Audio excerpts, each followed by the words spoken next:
আপনাদের এদিককার এক বক্তা, আমি তো এগুলো দেখি না, আমাকে আমার আইটি ডিপার্টমেন্ট বলেছে, বক্তা ওয়াজ করতে করতে বলে ফেলছে আল্লাহ তো চাঁদা নেয়। আচ্ছা বলেন তো ভাই, আমি ফতোয়া দিব না, যে বলছে আল্লাহ চাঁদা নেয়, যেই অর্থে বলুক তার ঈমান আছে না বেঈমান? তো তাসলিমা নাসরিন আর তার মধ্যে পার্থক্য কি? ওটা হচ্ছে বস সুরতের নাস্তিক, এটা হচ্ছে নেক সুরতের নাস্তিক, ঠিক কিনা? এই বক্তাদেরকে আমি ধরি, সেই জন্য অনেকের কাছে আমি এখন চোখের শুল হয়ে গেছি। মানে ওনারা যা খুশি তা বলবে। কাফের মোশেক নাস্তিকরা, আউল বাউল ফাউলরা আল্লাহ তার রাসূলের শানে বেয়াদবি করবে, সেটাও যেমন ছাড়ব না। লেবাসধারী মৌলবীরাও যদি আল্লাহ তার হাবিবের শানে বেয়াদবি করে, সেটাও ছাড়ব না। এটাই তো ইনসাফ। এটা কি? কিন্তু নাস্তিকরা করলে আন্দোলন হবে, আর মৌলবী করলে আন্দোলন হবে না। এটা জাস্টিস না ইনজাস্টিস? বিচার না অবিচার? এ আমার দেশের অনেক মৌলবীর মধ্যে এই সুবিচারটা নাই। কাফের মোশেক নাস্তিক করলে আন্দোলন করে, বিগত 15 বছর আন্দোলন করছে। এখন যে কুফর হচ্ছে, শিরক হচ্ছে, ইসলামের বিরোধিতা হচ্ছে, মৌলবী সাহেবরা মুখে কলা আর মুলা দিয়া বসে আছে। বলতে গেলে ওনাদের পিসাব বেজার হবে। পিসাব মানে ডক্টর ইউনূসের কথা বলছি, বেজার হয়ে যাবে। উনি যদি বেজার হয়ে যায়, আমেরিকা বেজার হয়ে যাবে। আমেরিকা বেজার হলে তো আর ক্ষমতায় যাওয়া যাবে না। কথা বলে, ক্ষমতায় বসাবার মালিক আমেরিকা? ক্ষমতা কে দেন? তুতিল মুলকা মান তাশা ওয়া তানজিউল মুলকা মিম্মান তাশা। তুমি যাকে খুশি তাকে রাজত্ব দাও, তুমি যাকে খুশি তাকে রাজত্ব থেকে টেনে হিচড়ে নামায় দাও। কার কাজ? আল্লাহ দেখেছেন না? নাবালেগ বাচ্চাদের দিয়ে এই দেশের সবচেয়ে নিকৃষ্ট স্বৈর শাসককে 45 মিনিটের মধ্যে বাংলাদেশ থেকে বহিষ্কার করা হয়েছে। কার ক্ষমতায় হয়েছে?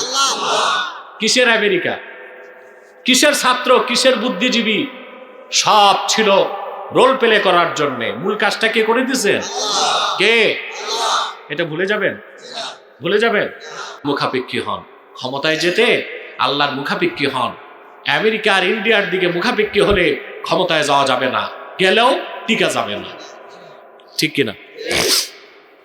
প্রিয় বন্ধুগণ, ইব্রাহিম আলাইহিস সালাম এক মুহূর্তের জন্য শিরক করেন নাই। তিনি যে নক্ষত্রকে বলছেন হাজা রাব্বি, এটা তাফসীর আছে। ওনার সামনে দাঁড়ায় ছিল নক্ষত্র পূজারীরা, তাদেরকে বলছেন হাজা রাব্বি আলা জামিকুম, হাজা রাব্বি ফি জামিকুম। তোমাদের ধারণায় এটা আমার রব, আমার ধারণায়। সুবহানাল্লাহ বলবেন। আল্লাহ পাক বলেন ফালাম্মা আফালা ক্বালা লা উহিব্বুল আফিলিন। চাঁদের আলোতে নক্ষত্র যখন ম্লান হয়ে গেল, ইব্রাহিম বললেন ক্ষয়ঞ্চু ম্লানশীল, যার শক্তি খর্ব হয়, এরকম কোন সত্তাকে আমি রব মানতে পারি না। দেখলেন চাঁদ, দেখলেন কি চাঁদ।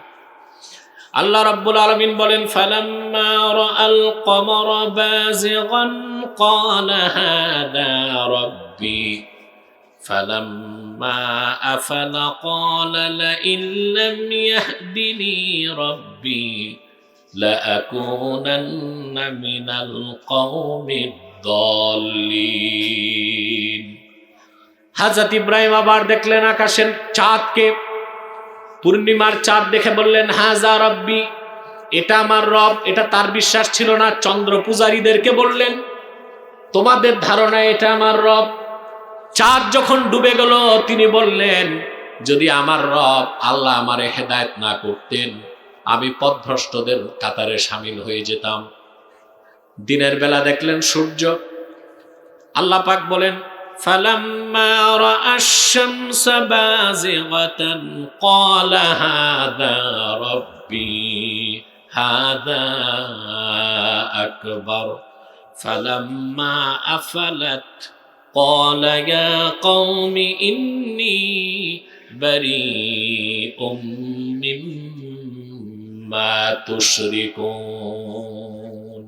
সূর্য দেখলেন, দেখে বললেন এটা সবচেয়ে বড়, এটা আমার রব। তার বিশ্বাস ছিল না। সূর্য পূজারীদেরকে বললেন তোমাদের ধারণায় এটা আমার রব। সূর্য যখন ডুবে গেল তিনি বললেন, মুশরিকরা, পত্তলিকরা, অংশীবাদীরা, তোমরা যে জিনিসগুলোকে আল্লাহর সাথে শরীক করো, এই সব শিরক থেকে আমি ইব্রাহিম পবিত্র। শোনো আমার রবকে। ইন্নী ওয়াজ্জাহতু ওয়াজহিয়া লিল্লাযী ফাতারাস সামাওয়াতি ওয়াল আরদা হানিফাও ওয়া মা আনা মিনাল মুশরিকিন। ইন্নী ওয়াজ্জাহতু ওয়াজহিয়া লিল্লাযী ফাতারাস সামাওয়াতি ওয়াল আরদা হানিফাও ওয়া মা আনা মিনাল মুশরিকিন। আমি সেই মহান সত্তার মুখাপেক্ষী হলাম যিনি আল্লাহ, যিনি আকাশ ও জমিন এত দুর্বয়ের মাঝে সবকিছু সৃষ্টি করেছেন। আমি মুশরিকদের দলভুক্ত নয়। বলেন সুবহানাল্লাহ। যেই আল্লাহর পরিচয় পেলেন, আল্লাহ নির্দেশ করছেন, ইব্রাহিম এবার যাও, তোমার বংশের লোকেরা মূর্তি পূজা করে, এর থেকে বাঁচাও। তিনি গেছেন, তাদেরকে দাওয়াত দিয়েছেন, দাওয়াত তারা নিল না। হযরত ইব্রাহিম কি বলছে জানেন? মুখের উপর বলছেন, তার বংশধরকে বলেছেন, তাল্লাহি লা আকিদান্না আসনামাকুম বা'দা আন তুওয়াল্লু মুদবিরিন। ঠিক আছে, মূর্তি পূজা ছাড়বা না, তোমরা এখান থেকে ফিরে গেলেই তোমাদের মূর্তিগুলোর ব্যাপারে আমি চূড়ান্ত সিদ্ধান্ত গ্রহণ করব। যেই তারা পূজা মণ্ডপ ছেড়ে বাড়ি গেল, বড় একটা কুঠার নিয়ে তিনি সমস্ত মূর্তিগুলোর নাক নকশা ভাঙ্গা মানচিত্র সমান করে দিয়েছেন। সুবহানাল্লাহ। তারপরে ওরা পরের দিন ফিরে এসে যে ওদের কল্পিত খোদা সব মাটিতে উপুত হয়ে আছে, ওরা বলতে লাগলো, মান ফাআলা হাযা বিআলিহাতিনা, আমাদের এই মাবুদগুলোর এই অবস্থা কে করছে? কথা বুঝেন না? তো লোকেরা বুঝে গেছে সেই সমাজে তৌহিদের বাণী প্রচারকারী একজন যুবক ছিলেন, তার নাম ছিল ইব্রাহিম। সুবহানাল্লাহ বলবেন। লোকেরা বলতে লাগলো,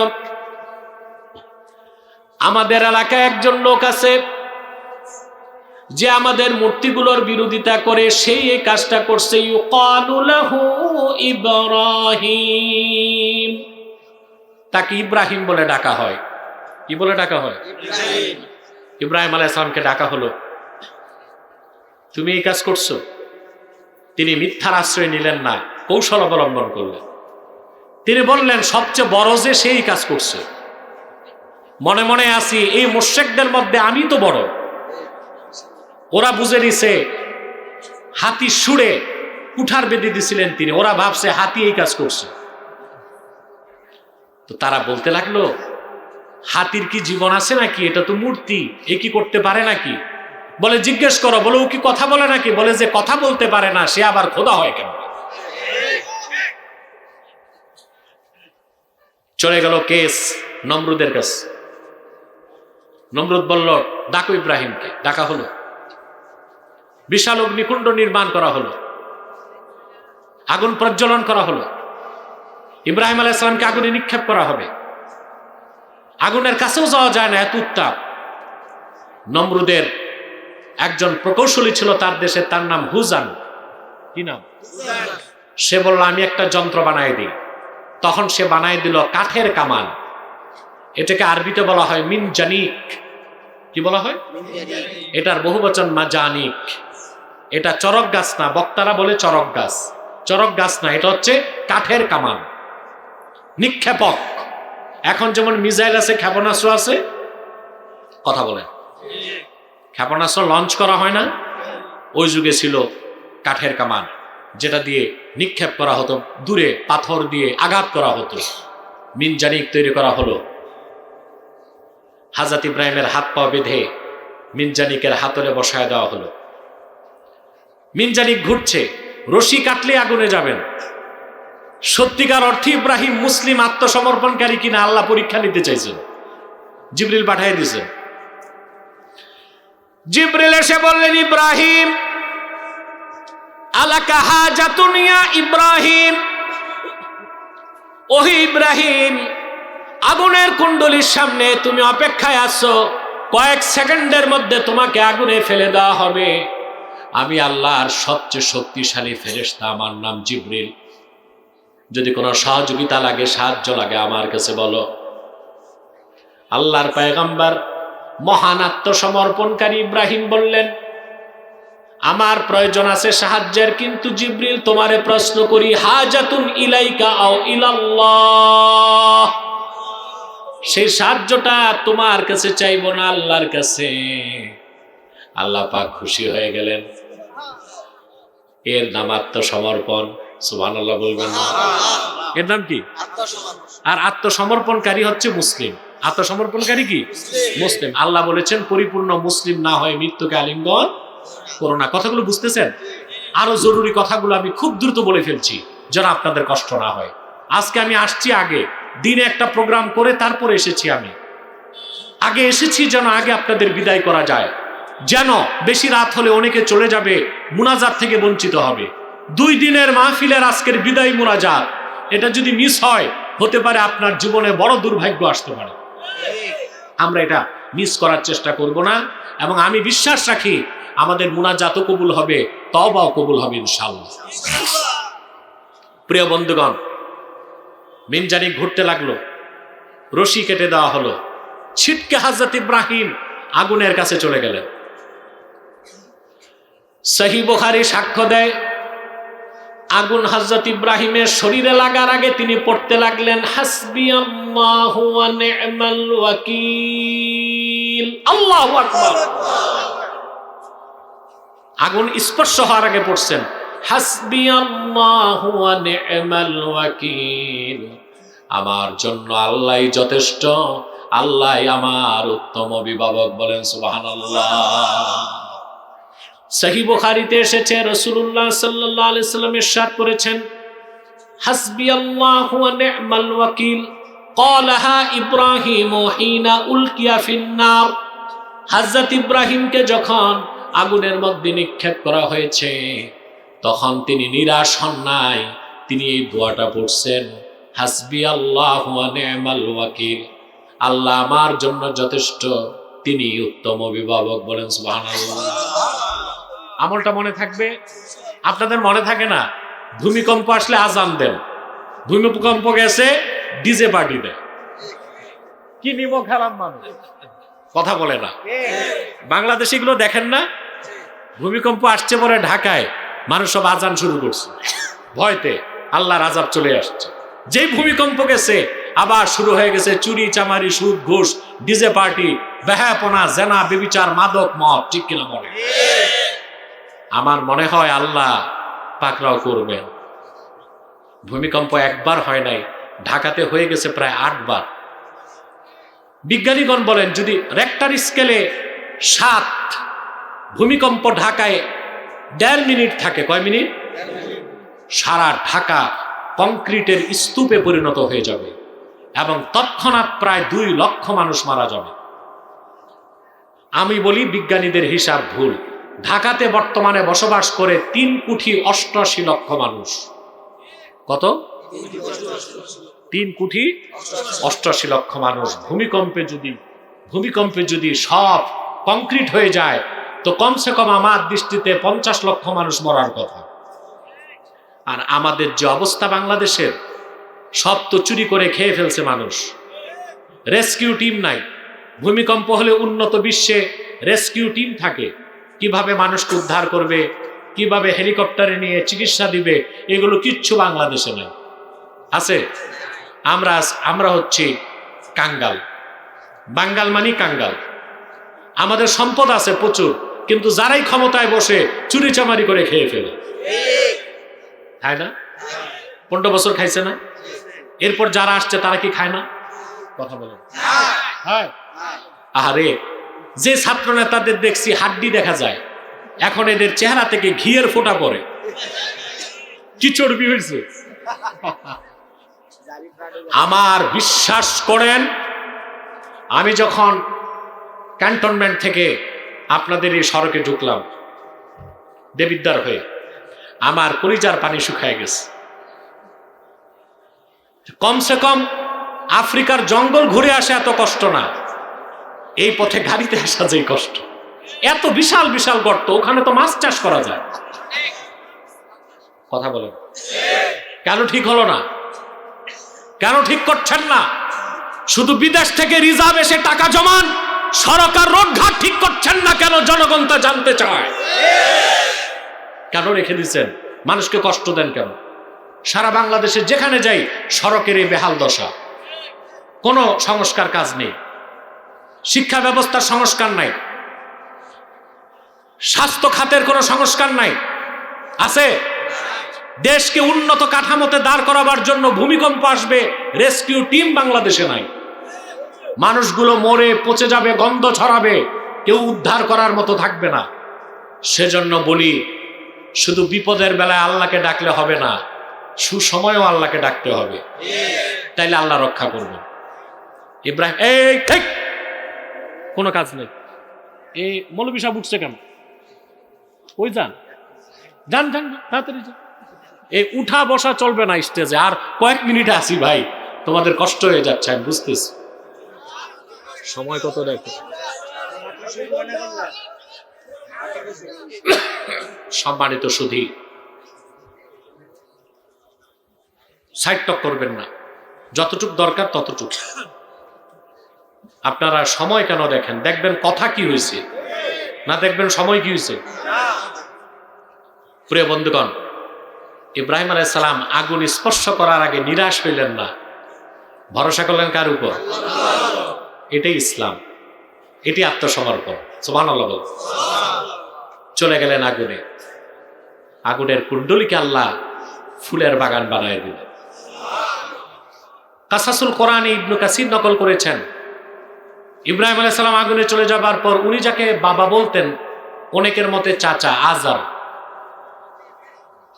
কি চাচাকেও আব্বা বলা হয়। কি বলা হয়? কিছু মুফাসসিরের মতে চাচাকেই কোরআন শরীফে আব্বা উল্লেখ করা হয়েছে। ইব্রাহিম আলাইহিস সালামের পিতার নাম ছিল তারিখ। কি নাম?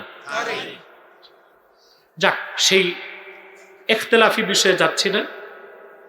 আজার নমরুদের প্রাসাদের ছাদে উঠছে, দেখতে ইব্রাহিম আলাইহিস সালামের কি শাস্তি হলো।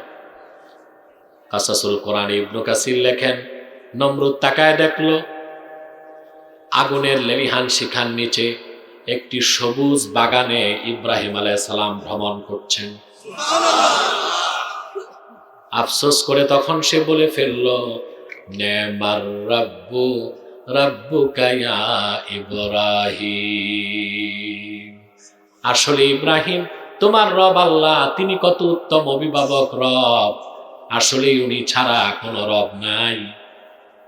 আমরা তোমার আগুনের কুণ্ডলিতে দিলাম, সে আগুনের কুণ্ডলীকে তোমার রব তোমার জন্য বাগান বানায় দিলেন।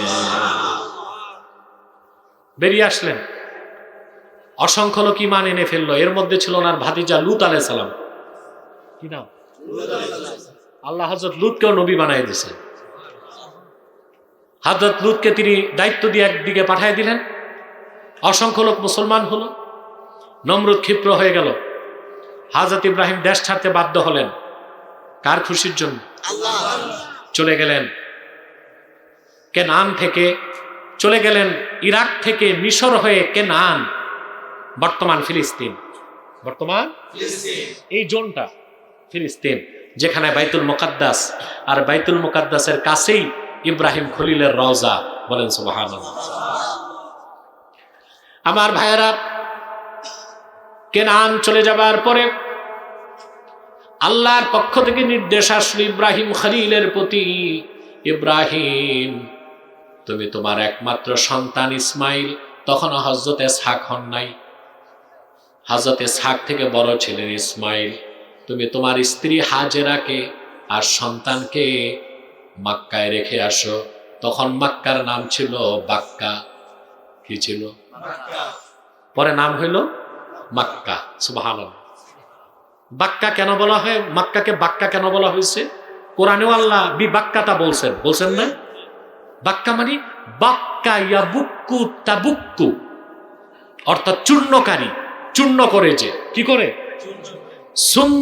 সুম্মিয়াতিল মাক্কাতু বাক্কা লিআন্নাহা তাবুক্কু আনাকাল জাবাবিরা।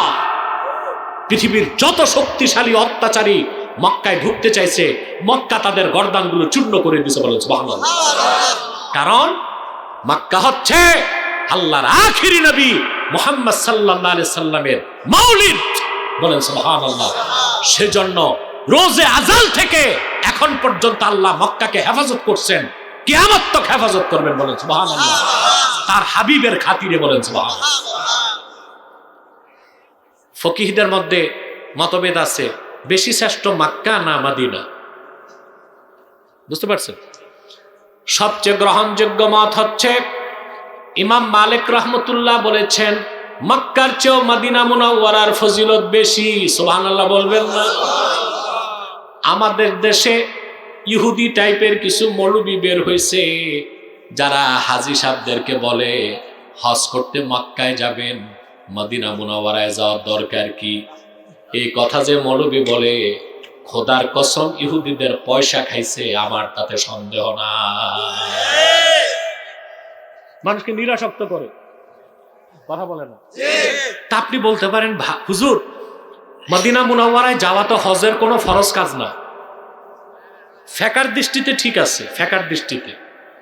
কিন্তু এমন একজন মুসলিম পাবেন, মুমিন মুসলমান, যে হজ করতে মক্কায় চলে গেছে কিন্তু মদিনা মুনাওয়ারায় যাবে না, কথা বলে। যদি না যায় তো বুঝতে হবে রাসূলুল্লাহর মহব্বত আর তাজিম তার অন্তরে নাই। তো রাসূলুল্লাহর মহব্বত আর তাজিম যার অন্তরে নাই, ও তো মুমিনই হয় না, ওর আবার কিসের হজ?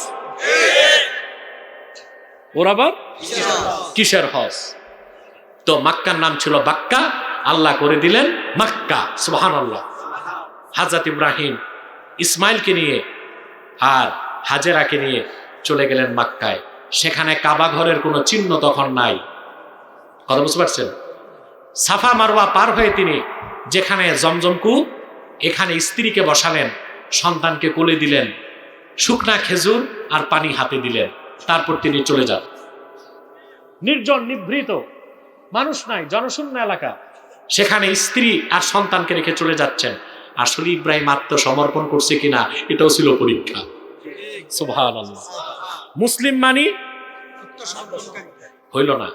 মুসলিম মানি ঈমান আনার পর যে আল্লাহর কাছে আত্মসমর্পণ করে, সে মুসলিম। সে কি? আগে ঈমান তারপরে ইসলাম। ঈমান না এনে মুসলিম হবার কোনো সুযোগ থাকতে পারে না। কথা বুঝতে পারছেন? প্রিয় বন্ধুগণ, হযরত ইব্রাহিম আপন স্ত্রী আর ছোট্ট বাচ্চাটা রেখে ফিরে যাচ্ছেন। বুখারী শরীফ সাক্ষ্য দেয়, পিছন দিক থেকে ফানাদাতহু উম্মু ইসমাইল, ইসমাইলের মা। সুবহানাল্লাহ। কোরআন হাদিসে মহিলাদের নাম কম নেওয়া হয়েছে, এটা জানেন তো? মহিলাদের নাম কম নেওয়া হয়েছে, কারণ মহিলা জিনিসটাই পর্দা। জিনিসটাই কি? পর্দা। আর আমরা তো মহিলাদেরকে এখন নির্বাচনে নামাই দিছি, কথা বলে। আল্লাহ তাআলা কোরআন শরীফে ফেরাউনের নাম নিছেন, কিন্তু তার স্ত্রী আসিয়া এত বড় মুমিনা, তার নাম নেন নাই। নিছেন? কেন নেন নাই? আল্লাহ চান মহিলাদের নামটাও গোপন থাক।